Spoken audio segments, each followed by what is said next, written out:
Mia Bennett hit me with a chicken pesto sandwich at 12:17 on a Tuesday. Technically, she hit me with herself first. I had just stepped out of the project room with my laptop tucked under one arm when she came around the corner carrying a paper lunch bag, an iced tea, and her phone, which was apparently one object beyond the legal limit for a person walking that fast. She looked up, her eyes widened, and then she ran straight into my chest. The bag folded between us, her drink tilted. I caught her around the waist before her heels could lose the argument with gravity. Something warm and aggressively pesto-scented landed on my sleeve. Mia stared down at the damage, then up at me, still inside my arms, and instead of apologizing, she smiled. Not the polite smile she used with clients. The dangerous one, "You owe me dinner." For about 2 seconds, my brain treated that sentence like corrupted data.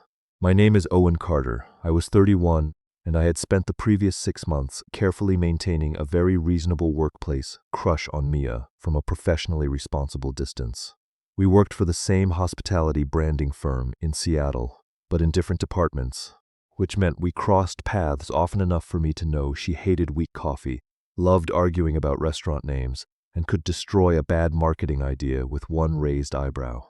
It also meant I had convinced myself there was no reason to complicate a perfectly functional job because I liked the way she laughed at my driest jokes. Now she was holding my forearm for balance. Half her lunch was on the carpet, and 3 people near the elevators had suddenly become extremely interested in pretending not to look at us. I glanced at the sandwich on my shirt. "I think technically your lunch attacked me." Mia's eyes narrowed with amusement. "Tell it to the judge." "Dinner." I let go of her waist slowly once I was sure she was steady, which would have been more dignified if I had not immediately noticed how empty my hands felt. "I'll replace the sandwich," I said. "There's a deli downstairs." She bent to retrieve the remains of the paper bag, then looked at me as if I had failed a very simple test. "I didn't say you owe me another sandwich. You're charging dinner rates for a lunch incident?" "There are penalties." I crouched to help her collect a napkin and a container of fruit that had somehow survived intact. "That sounds predatory. You should read the terms before crashing into me." I looked at her. "You crashed into me." Mia stood, brushed a crumb from my sleeve, and said, "Interesting, the defendant is already becoming hostile." Then she walked toward the break room, carrying what remained of her lunch, leaving me in the hallway with pesto on my cuff, and the uncomfortable certainty that she had not been joking as much as I wanted to believe. The problem with Mia was that she never gave me enough room to file something safely under harmless. An hour later, she passed my desk on her way to a client meeting and tapped 2 fingers against the corner without stopping. "Outstanding balance," she said. I kept my eyes on the project schedule in front of me. "I'm disputing the charge. Interest is accumulating." "At what rate?" She kept walking backward for 3 steps, smiling at me. "Depends how annoying you are about it." Then she turned and disappeared into the meeting room before I could answer. Marcus Doyle, who sat 2 desks over and had witnessed enough of my bad decisions to qualify as historical documentation, rolled his chair slightly toward me. "Did Mia Bennett just invoice you for a date?" I said. "No," Marcus nodded thoughtfully. "Great, because from here it looked exactly like Mia Bennett invoicing you for a date." I tried to work after that, and for a while I succeeded. That was one of the things I was good at. I could separate tasks, prioritize problems, and keep 12 moving pieces from colliding, which was useful professionally and apparently useless everywhere else. By 3, I had almost convinced myself Mia had simply found the accident funny. She liked teasing people she was comfortable with, and we had developed our own rhythm over the previous few months. She would call one of my timelines emotionally unavailable. I would tell her one of her campaign concepts needed adult supervision, and somehow we always ended up grinning harder than the joke deserved. The difference was that our banter had always stayed inside work, safe territory, shared meetings, coffee machine, elevators, occasional group happy hours. Dinner was not safe territory, especially when she had looked at me the way she had in that hallway. At 4:45, Mia appeared beside my desk holding a fresh iced tea and absolutely no lunch. "I reviewed your appeal," she said. I looked up. "That was fast. I run an efficient court." And she took a slow sip. "Denied." I leaned back in my chair. "Can I at least negotiate the sentence?" "Maybe Thursday, 7 o'clock. That erased every clever answer I had prepared. Mia watched my face for half a second, and although her smile stayed playful, there was something more careful behind it now. She had given me a specific day and time. No vague someday, no group plan. No chance to pretend the whole thing had been a throwaway line. I asked, do I get to know where I'm serving this sentence? There's a little Korean place in Hill I've been wanting to try. So, you've already selected the restaurant. I take restitution seriously. I should probably explain that I was not afraid of women, dates, commitment, or any of the other convenient excuses a man can hide behind when he does not want to admit he is nervous about one particular person. I had dated. I had relationships. I knew how to ask somebody to dinner without requiring a legal metaphor and a destroyed sandwich. What made Mia different was that I actually cared what happened after dinner. If we went out and discovered the chemistry only existed under fluorescent office lights, Monday would still arrive. If we liked each other more, Monday would also arrive. Mia worked 20 feet from me, knew half the same people, and had already become one of the best parts of my day without either of us acknowledging it. So, naturally, my instinct was to gather more information before making a decision. Unfortunately, Mia had just scheduled the decision for Thursday at 7. She tilted her head when I did not answer quickly enough. Carter, if you're about to build risk matrix, I'm leaving. I smiled despite myself. I was considering asking whether this is actually dinner or whether I'm just financing your recovery. Her expression changed almost imperceptibly. The smile remained, but her attention sharpened. Would it matter? That was the first moment all afternoon when I could have stepped backward. I could have laughed, called it compensation, and kept us both protected by the joke. Instead, I looked at her and said, yeah, a little. Mia held my gaze for a beat, then another. Good, she said much quieter. Thursday 7. She started walking away, then glanced back. And Owen? Yeah? Wear something that says remorse. I called after her, I don't own anything that dishonest. Her laugh followed her around the corner. By 5:30, the office was emptying, and I had Thursday entered into my phone as dinner with Mia, then deleted the word with, then put it back, because apparently 31 was not too old to behave like an idiot over calendar wording. Marcus passed my desk with his jacket over one shoulder, saw the screen, and wisely decided not to say anything. I closed my laptop and looked toward Mia's desk across the room. But there was a folded napkin sitting on my keyboard that definitely had not been there 10 minutes earlier. In blue pen, she had written balance due Thursday. Underneath it was a badly drawn smiley face. I folded the napkin once and put it in my pocket before I could think too hard about why I wanted to keep it. The dangerous part was no longer that Mia had told me I owed her dinner. The dangerous part was that she had made absolutely sure there was a time, a place, and a reason for me to show up. Thursday at 7, I arrived at the Korean restaurant 12 minutes early, which was not unusual for me. What was unusual was spending 8 of those minutes sitting in my car, deciding whether arriving 12 minutes early looked responsible or clinically invested. By the time I went inside, Mia was already there. She sat near the window in a dark green sweater instead of anything remotely office-looking, her hair loose around her shoulders, one hand wrapped around a glass of water while she read the menu. She glanced up when I approached, and the smile that appeared was immediate enough to make the whole question of whether this was a date feel significantly less theoretical. You're early, she said. I took the chair across from her. So are you. I'm the injured party. I'm allowed to prepare. I looked around the restaurant. For compensation? For maximum damages. She had apparently studied the menu before I arrived, because within 3 minutes, she was explaining why my instinct to order something safe was morally disappointing. At work, Mia argued the same way she did everything else, fast and confidently. But outside the office, there was no client call waiting to interrupt us, and no coworker wandering past with an excuse to look busy. I noticed how easily she leaned forward when she was interested, how she drummed 2 fingers against the table while waiting for me to answer, and how often she smiled before delivering a line she knew would annoy me. You're ordering the galbi, she decided. I thought this was my apology dinner. It is, so shouldn't I choose? She shook her head. You're confusing remorse with freedom. I opened the menu again. Your legal system is getting worse, and yet you voluntarily appeared in court. Dinner should have gotten easier once food arrived. Instead, Mia kept making observations that suggested she had been paying attention to me long before Tuesday's collision. She knew I always drank coffee black after lunch, but added milk in the morning. She knew I stayed late on Wednesdays because that was when I reviewed project schedules without people interrupting me. She even knew I avoided the bakery downstairs on Fridays because the owner had once remembered my order, and I found that level of recognition strangely stressful. That is an alarming amount of surveillance, I said. Mia picked up a piece of grilled beef with her chopsticks. You notice everybody else. Somebody has to return the favor. The line was casual, but it landed differently from the teasing. I looked at her. You think I notice everybody? You remember who hates presenting, who needs 20 minutes before a meeting, who's pretending they understand a timeline when they absolutely do not. She shrugged. You make things easier without announcing that you're doing it. For once I had no clever answer ready. Mia seemed pleased by that until I returned the favor. I told her I knew she reorganized presentation decks when she was nervous.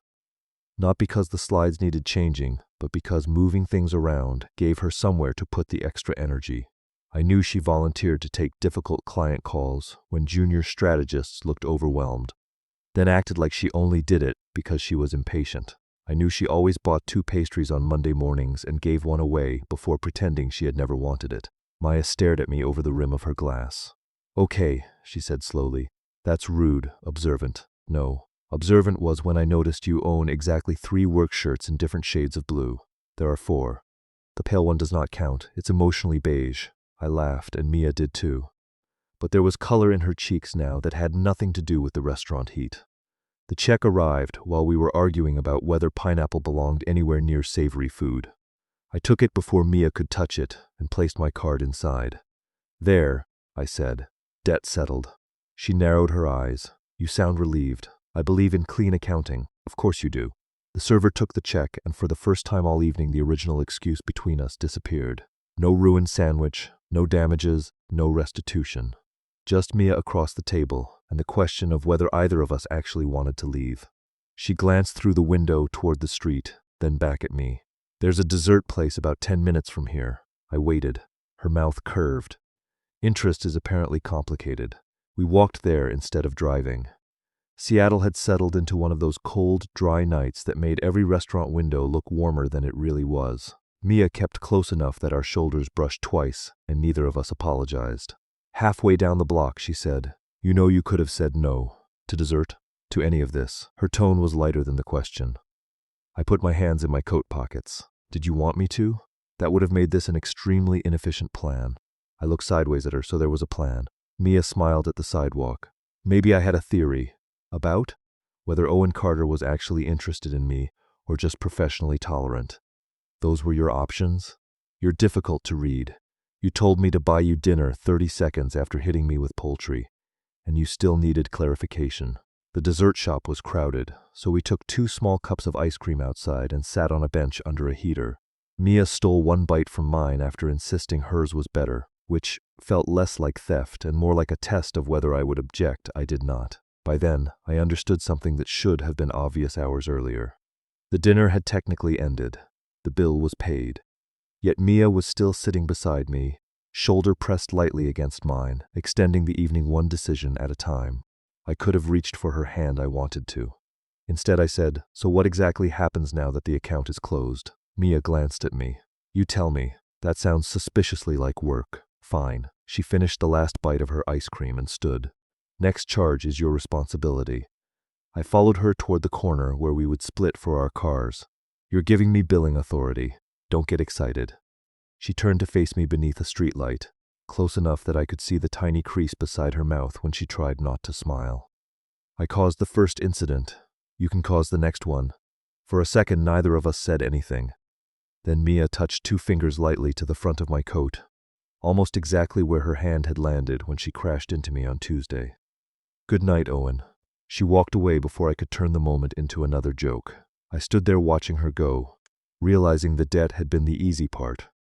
Mia had created the opening, made her interest visible, and then handed the next move to me. For the first time since she had bumped into me, I had to decide what I wanted to ask her for when I could no longer pretend I was simply paying something back.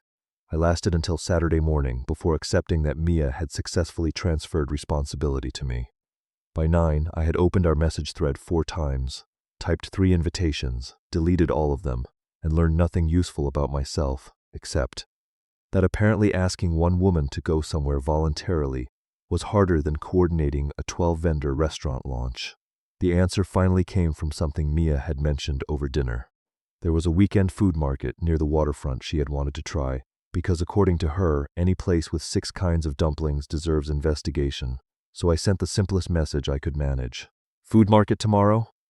I stared at it for 10 seconds, decided it looked terrifyingly sincere, and immediately weakened. I may have discovered additional interest charges.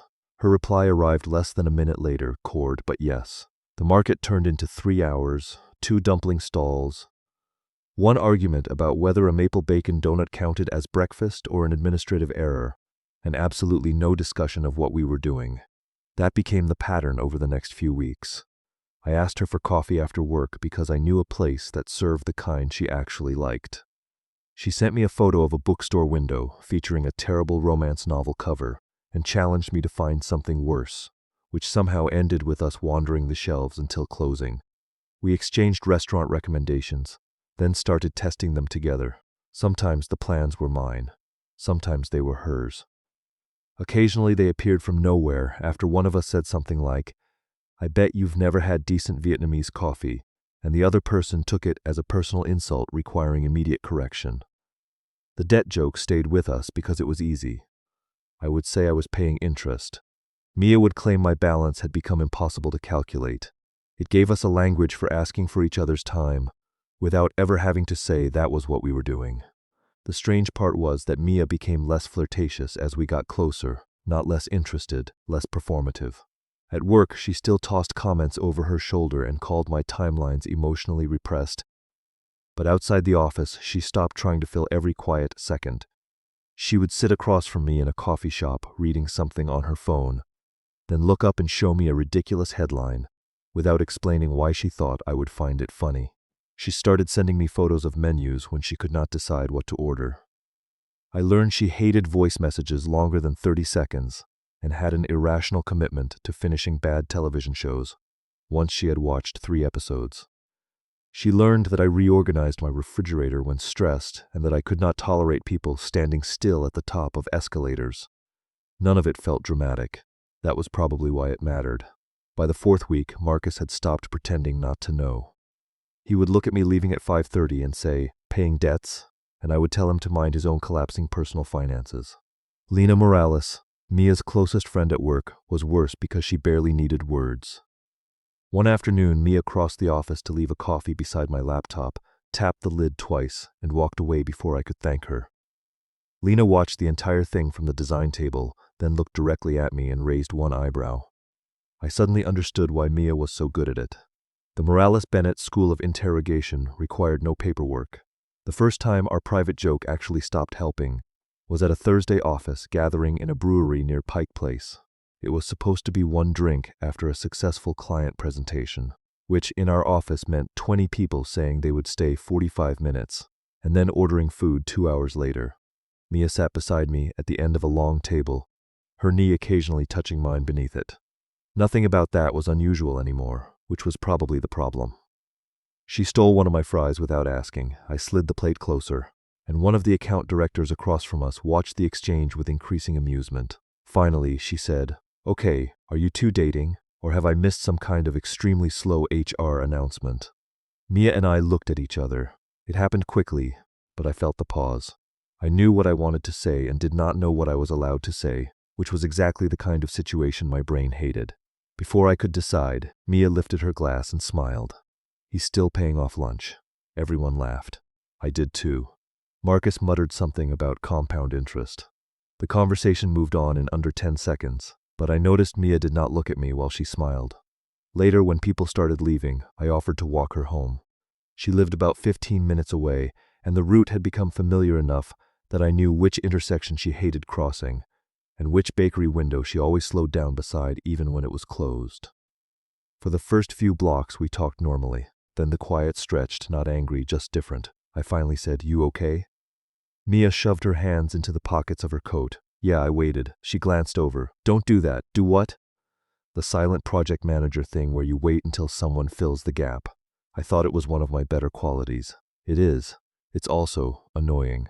We reached the small park across from her building and slowed without discussing it. Mia looked toward the dark playground, then at me. That was weird tonight. I knew exactly what she meant, but I made the mistake of reaching for the familiar language. "The debt has become publicly complicated." She smiled, but it was faint, apparently. I should have stopped there and answered the real question. Instead, I kept going, because humor had always gotten us safely through the uncomfortable part. I may need an accountant before our next outing. Mia looked down for a second. Maybe you do. There was no edge in her voice. That made it worse. We walked the last half block to her building. Usually, this was where one of us found a reason to extend things. A coffee suggestion, a weekend plan, some ridiculous charge. That night, Mia stopped beneath the awning and turned toward me. Thanks for walking me. Anytime. Her eyes held mine for a moment, like she was waiting to see whether I meant more than the words. I did. I just failed to do anything useful with it. Good night, Owen. She touched my arm once, lightly, then went inside. I stood there longer than necessary, annoyed with myself because there had been no misunderstanding. Mia had not rejected me. I had not rejected her. Nothing dramatic had happened at all. That was what made the shift so obvious. For weeks, every time one evening ended, Mia had invented another charge, another payment, another reason to see me again. This time she had not. No interest, no outstanding balance, no joke waiting in my messages when I got home.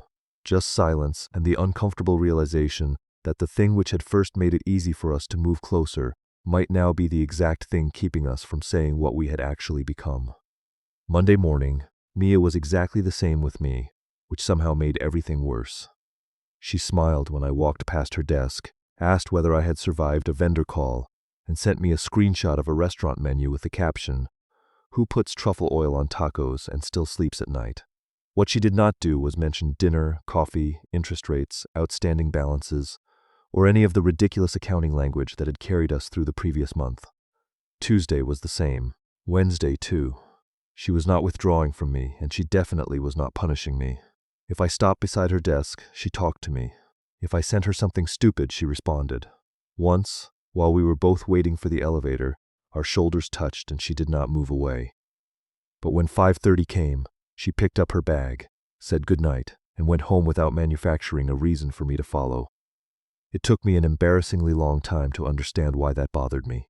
I had told myself for weeks that Mia was the impulsive one, and I was simply making sure neither of us created a mess.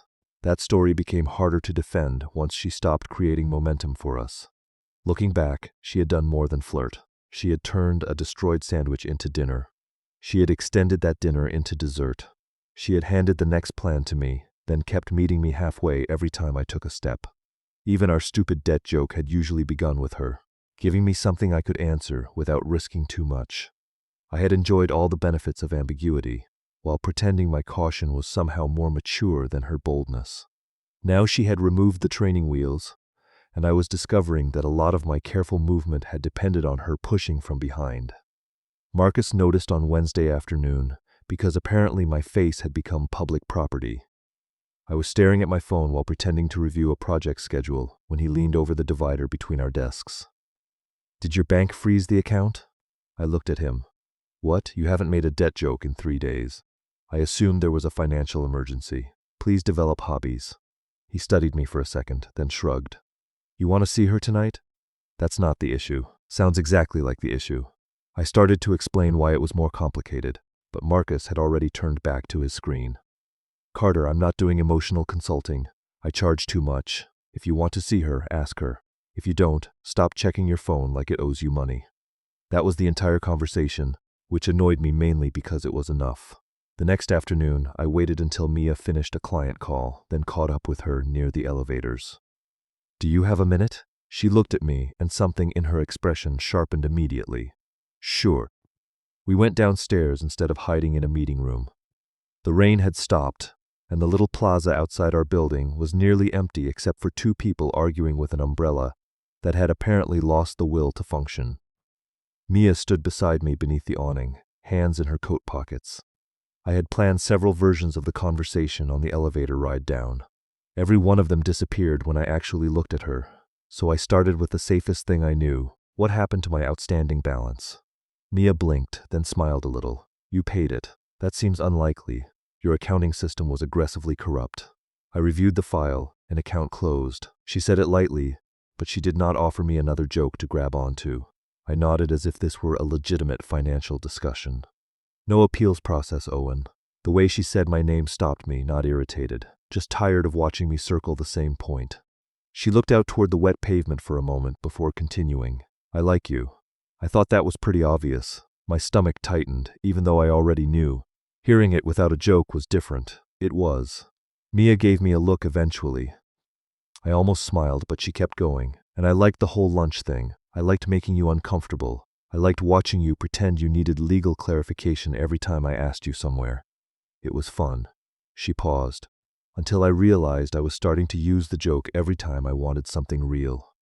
I stayed quiet because this was not a moment improved by me trying to be clever.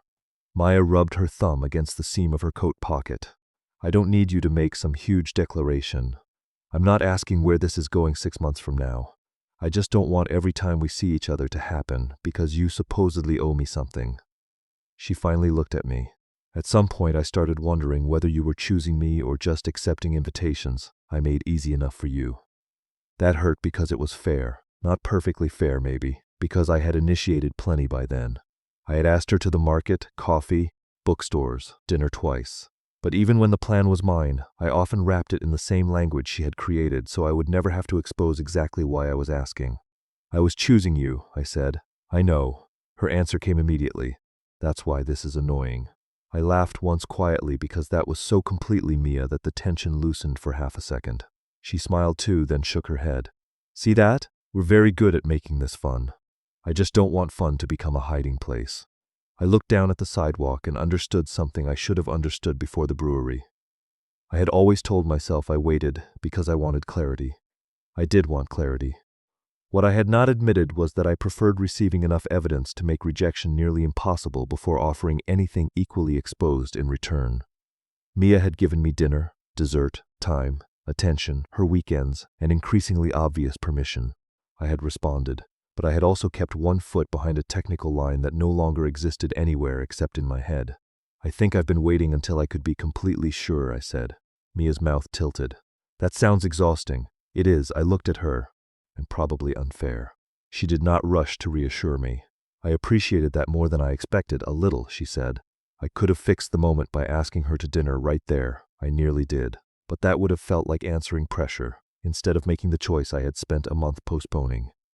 Can I do something? I asked. Depends. Can I not solve this right now with another sentence I've overprepared? Mia's eyebrows lifted.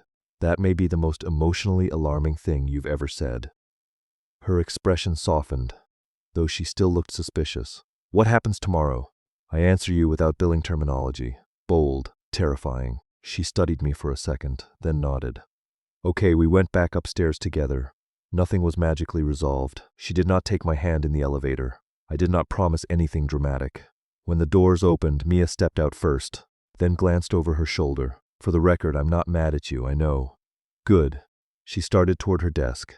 I just retired from collections. I laughed, and this time she smiled properly before walking away. I stood there for a moment, knowing the next move belonged completely to me. The lunch was paid for, the interest was gone. There was no accident left to blame, and no joke left to hide behind. If I asked Mia to dinner again, it would have to be because I wanted her there, and because I was finally willing to let her hear that plainly. The next afternoon I did something that would have been completely ordinary with almost anyone else, and felt absurdly important with Mia. I waited for her. Not outside a restaurant, not inside a message thread, and not with some excuse about coffee or accumulated interest. At 5:20 I shut my laptop, put my phone in my pocket, and stood near the elevators while she finished talking with Lena. Mia noticed me before she reached me. Her eyes moved from my coat to my face, then narrowed slightly. You look suspiciously intentional. I'm trying something new. Should I alert management? Probably. The elevator arrived, but I did not step inside. Walk with me? She hesitated for barely a second before nodding, and we went downstairs together. Outside, the air had that cold Seattle bite that convinced everybody they needed coffee whether they actually did or not. We stopped near the same awning where we had talked the day before. Maya tucked a loose strand of hair behind her ear and waited. I had spent most of the previous night discovering that every carefully constructed version of this sounded worse than the truth. So I gave her the truth. I don't owe you dinner anymore. Her mouth twitched. Strong opening. Please don't interrupt. This is already statistically difficult. That got the laugh I wanted. But I kept going before humor could rescue me again. I want to take you to dinner Friday, not because of the sandwich, not because there's some imaginary balance, and not because you made it easy for me to ask. I want to date with you. Mia went very still. I felt my pulse in places that had no business participating in a conversation. An actual date, she asked. That's the idea. No reimbursement? None. No interest? Financial relationship terminated. She looked down, smiling now, then back at me. You're ruining months of excellent material. Prepare to accept the loss. Her smile softened. Then yes, I want to date with you. Friday felt different before it even started. There was no joking negotiation over who picked the restaurant, so we picked it together. A little Italian place Mia had mentioned twice and assumed I had forgotten. I had not. When I arrived, she was outside wearing a black coat over a rust-colored dress, and for a few seconds every reasonable sentence left my head. Mia noticed immediately.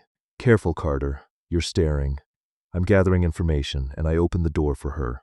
The information is extremely favorable. She laughed and walked inside, but not before I caught the quick flush in her cheeks. That was one thing I had learned about Mia.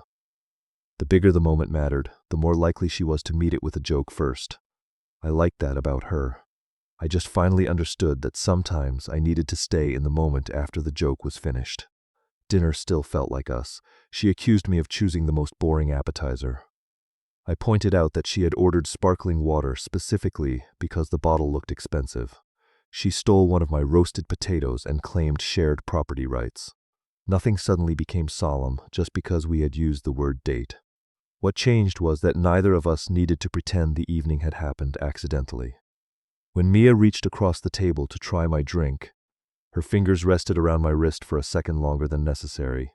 I turned my hand and caught hers before she pulled away. She looked down at our joined hands, then at me. This is very inefficient for eating. I'm willing to accept reduced productivity. Wow. Her thumb moved once against mine.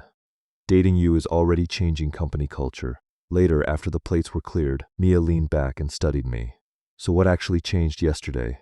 I knew what she meant. You stopped helping me hide, I said. Her eyebrows lifted. That sounds dramatic. It was inconveniently accurate. I told her I had spent weeks believing I was being careful because work mattered and because I did not want to rush into something I could not define. None of that had been false. The problem was that I had quietly turned certainty into an entrance requirement. I wanted enough evidence from her that asking directly would barely feel risky. And you kept giving me evidence, I said. So I kept waiting for one more piece. Mia looked down at our hands. I wasn't exactly brave either. I turned everything into a joke because if you didn't respond, I could pretend I had only been teasing. You were pretty aggressive for someone protecting herself. She smiled. I contain multitudes. That admission mattered because neither of us came out of the story as the emotionally enlightened one. Mia had pushed because pushing was easier than asking plainly. I had responded because responding was easier than defining anything. Somewhere between those two habits, we had built something real and almost managed to make the language around it less honest than the relationship itself. I don't want us to become weird at work, she said. Neither do I. And I don't want to hide like we're doing something wrong. Neither do I. She squeezed my hand. Look at us. 2 consecutive agreements. Terrible for chemistry. We can disagree about dessert. I already hate whatever you're ordering. There we go. We decided on something simple. At work, we would work. No secret meetings, no performances, no pretending we barely knew each other either. Outside work, if one of us wanted time with the other, we would ask instead of inventing a reason. It was not the kind of agreement that needed dramatic music. It was just practical enough to suit me and just direct enough to make Mia smile. When we stepped outside afterward, she stopped beneath the restaurant awning and looked at me with the same expression she had worn after destroying her lunch, amused and slightly daring. So, she said, what happens at the end of a real date? I'm still researching. Slow department. She moved closer. Need help? Possibly. I kissed her before she could turn that into another joke. It was not dramatic. No one applauded. A bus went past behind us and sprayed rainwater across the curb, which felt appropriately Seattle.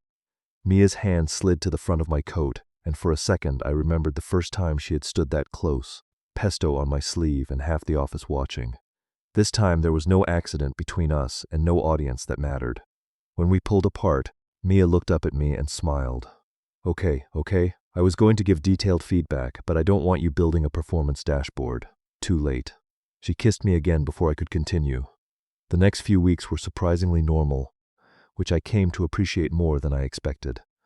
We still argued over restaurant choices, still insulted each other's coffee, and still occasionally used the debt joke when one of us did something especially annoying. The difference was that it stopped doing emotional labor for us. If Mia wanted dinner, she asked me to dinner. If I wanted to see her Saturday, I said so. We told Lena and Marcus eventually, although calling that a revelation was generous, because both reacted like people being officially informed that rain was wet. The moment that stayed with me happened on an ordinary Tuesday, almost 2 months after the collision.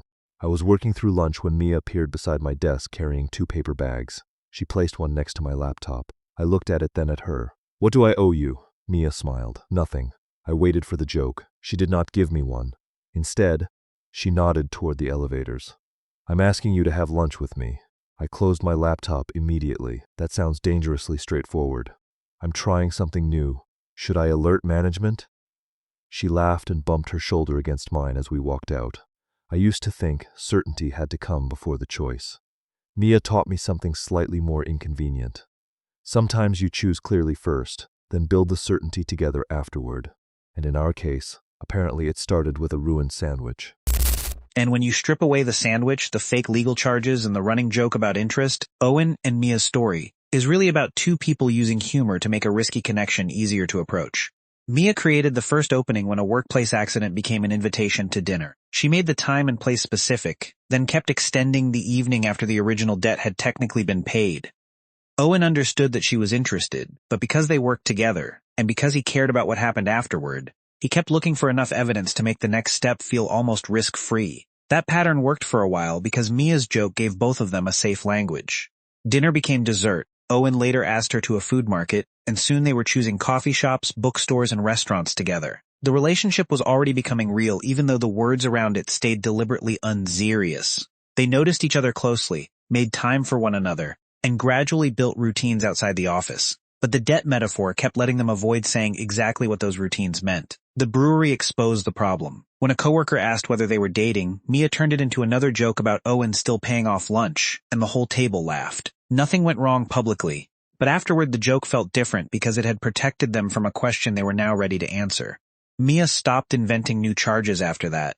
She remained warm with Owen at work, but she no longer supplied the playful excuse that had always made the next invitation easy. When Owen finally asked what had happened to his outstanding balance, Mia gave him the answer he had been avoiding. She liked him, but she did not want every real desire hidden inside a fake debt. She wanted to know whether he was choosing her or merely accepting opportunities she made safe enough for him. Owen recognized that he had been waiting for certainty before taking equal emotional risk, so instead of patching the moment with another joke, he asked for one day and then returned with a direct invitation.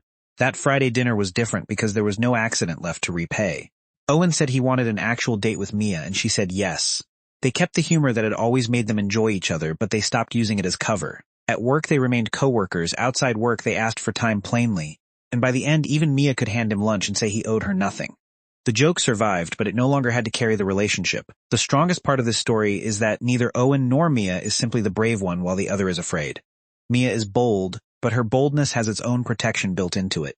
If Owen had not responded, she could always claim she was joking about the sandwich. Owen is cautious, but his caution is not meaningless either. Dating someone from the same workplace can create real complications, so wanting clarity is reasonable. The problem appears when both strategies outlive their usefulness. Mia keeps turning genuine invitations into fake charges, while Owen keeps accepting clear interest without matching the same level of exposure. Their chemistry is real long before they call it a date, but the language around it gives each person a small escape route. That is why Mia closing the account is such an effective turning point. She does not disappear, punish Owen, or force him into a declaration. She simply stops doing the emotional paperwork for both of them. Owen then has to decide whether he wants Mia when there is nothing left to repay. His direct invitation matters because it finally separates desire from obligation. He is not showing up because Mia created another reason. He is showing up because he wants her there. The relationship becomes more secure, not when they eliminate uncertainty, but when both of them are willing to be clear before certainty is guaranteed. Mia closed the account before Owen was ready, and that was probably the best thing she could have done. If you were watching these two from the office, at what point would you have stopped calling it banter and started calling it dating? I want to know the exact scene that crossed the line for you. And if Owen saving that ridiculous napkin made you smile, leave the video a like and subscribe so the next story finds you.